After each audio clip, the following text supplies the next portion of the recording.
नमस्कार दोस्तों, स्वागत है आपका हमारे YouTube चैनल मास्टर की ओर जनरल नॉलेज में। दोस्तों आज हम कक्षा 10 जो हमारी भूगोल एनसीईआरटी चल रही थी उसका अध्याय 3 है।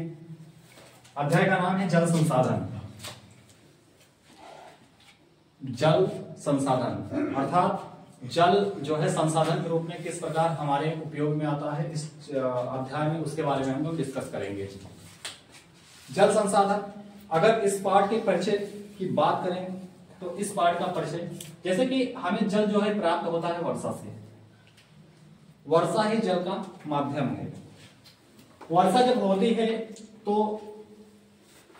वर्षा हुई, पृथ्वी पर जल गिर गया, तो इसका दो प्रकार से उपयोग होता है। पहली बात तो ये भूमि द्वारा सोख लिया जाता है। जो जल भूमि द्वारा सोखा जाता है उसे अधोभूमिक भूमिगत जल कहते हैं। अधोगत भूमि जो है अधोभूमिक भूमिगत जल जो है भूमि द्वारा सोख लिया जाता है, और वही भूमिगत जल क्या है, कहीं न कहीं कंडक में क्या होता है, इकट्ठा हो जाता है। और बाकी बचा जल जो होता है, जो सोखा नहीं जाता है, वो वाष्प बनकर पुनः वायुमंडल में मिल जाता है। अब वो वायुमंडल में मिलता है तो फिर से बादल बनते हैं और फिर से बारिश होती है, और यही प्रक्रिया चला करती है। अगर बात करें तो जल का कुछ भाग क्या है, पोखरों, नदियों, झीलों व अन्य जलाशयों में उपस्थित होता है। आप लोगों ने नदियों में पानी भरा हुआ देखा होगा, नदियों में पानी को बहते हुए देखा होगा, और झीलों में पानी को भरा हुआ देखा होगा। तो वो भी क्या है, पानी या जल संसाधन हमारे हैं, क्योंकि उनसे भी कहीं ना कहीं हम जल का उपयोग करते हैं। जैसे सिंचाई के लिए हो गया, पीने के पानी के लिए हो गया। कई पोखर इतने साफ होते हैं कि वहां से लोग पीने का पानी ले जाते हैं। जैसे अपने भारत देश में महाराष्ट्र, गुजरात जैसे राज्यों की बात करें तो वहां पर जल संरक्षण के पोखर बनाए जाते हैं।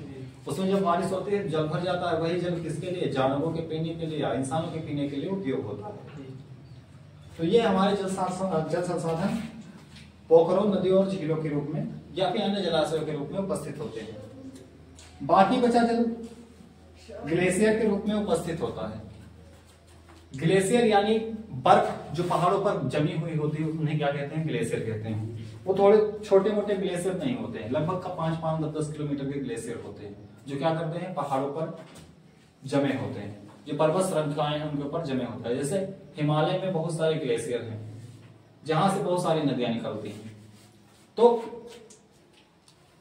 कुछ जल क्या होता है, जब ग्लेशियर के रूप में उपस्थित होता है, यानी ग्लेशियर के रूप में जमा हुआ होता है। अगर बात करें भारत की, तो भारत जल उपलब्धता के संदर्भ में 133वां स्थान रखता है। 133वां स्थान रखता है। अगर बात करें तो भारत के पास विश्व की जनसंख्या का 16% है, लेकिन जल संसाधन की बात करें तो सिर्फ 4% है।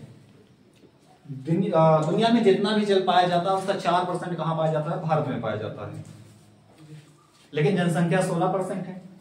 अब जाहिर सी बात है, तुम्हारे पास खाना जो है 4 आदमी का है, लेकिन खाने वाले 16 हैं, तो पेट भरने के संदर्भ में खाने की उपलब्धता में स्थान क्या है, नीचा ही आएगा।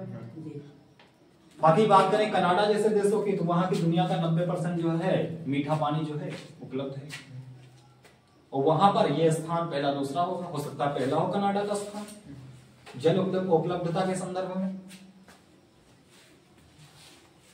मान के चलो ये देखो पृथ्वी बनी हुई है, तो पृथ्वी का 3/4 भाग, कितना, अगर पृथ्वी को 4 भागों में बांटे तो 3 भागों में जल है और 1 भाग में भूमि।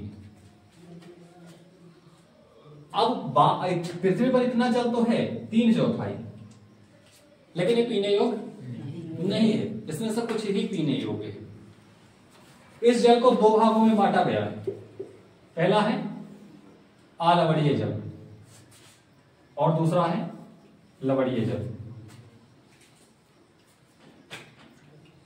अलवणीय जल, इसी को क्या कहते हैं, मीठा पानी। मीठा पानी मतलब कि जो पानी हम लोग यूज करते हैं, जो पानी हम लोग पीते हैं, उसी को क्या बोलते हैं मीठा पानी। ठीक है, ये इसका सिर्फ कितना है 2.5% है। किसका? 1/3 जो जल है पृथ्वी का, उसका कितना है 2.5% है। और इस 2.5% का 90% किसके पास मौजूद है? कनाडा के पास। लोग कहते हैं कि भविष्य में जो कनाडा है वो पेट्रोल नहीं, पानी बेचकर पैसा कमाएगा, अरबपति होगा कनाडा। क्योंकि दुनिया का 90% मीठा पानी कहां है? कनाडा के पास है। कनाडा के पास बहुत सारी झीलें हैं और बाकी बचा 10%। ठीक, तो 10% में ग्लेशियर के रूप में नदियों का जल, भूमिगत जल, मीठे पानी का जल, ठीक, ये सब आ जाते हैं। लेकिन इन सबका जो 100% होता है उसका 90% कनाडा के पास है। बाकी 10% में पूरी दुनिया पी रही है जल। यही भी आलवड़ीय जल या मीठा पानी ही हमारे लिए उपयोगी होता है, बाकी पानी हमारे लिए अनुपयोगी है। ठीक, अब लवणीय जल या जिसे बोलते हैं खारा पानी। खारा पानी क्या होता है? अनुपयोगी होता है। क्या होता है? या पूरी दुनिया में लगभग का 97.5% है। जितना भी जल है उसका 97.5% क्या है? खारा पानी, जो कि सागरों, खारे पानी की झीलों और महासागरों में स्थित। समुद्र में जितना भी पानी लगभग खारा पानी है। डेड सी का नाम सबने सुना है ना? डेड सी में इतना है कि वहां पर 1 लीटर पानी अगर तुम क्या करोगे, 1 लीटर पानी उबालोगे तो 750 ग्राम नमक निकलेगा। इतना ज्यादा पानी है उसमें, अगर कूद जाओगे ना डूबोगे नहीं। जल घनत्व तो इतना ज्यादा है। अब यही सब जो संसाधन है, जैसे बारिश का पानी हो गया वाष्प बनकर, है ना, जो उड़ गया पानी है, या फिर जल का पोखरण या नदियां, झील, अन्य जलाशय, ग्लेशियर, बाकी जो समुद्र, महासागरों या फिर सागरों, खारे पानी की झीलों, इन सभी को क्या कहते हैं? जल संसाधन कहते हैं। क्या कहते हैं? जल संसाधन। जल संसाधन जो क्या है? एक नवीकरणीय योग्य संसाधन है। लेकिन अब ये नवीकरणीय तो हो जाता है, यानी ये इसका पुनर्चक्रण तो हो जाता है। कैसे पुनर्चक्रण होता है? अभी बारिश हुई, पानी भरा था, धूप खुली, वाष्पित होकर फिर से वायुमंडल में चला गया। अब उस वाष्पन के साथ साथ जितना नदी, तालाबों, समुद्रों में पानी गया था उसका भी वाष्पन हुआ, वो भी वाष्पित होकर कहाँ चला गया? बादलों में चला गया। वहां पर बादलों में संघनन हुआ और वो क्या हुए? फिर से बरसे और फिर से भूमि पर जल गिरा। इससे क्या हुआ? जल का नवीकरण हो गया। जल का क्या हुआ? नवीकरण हो गया।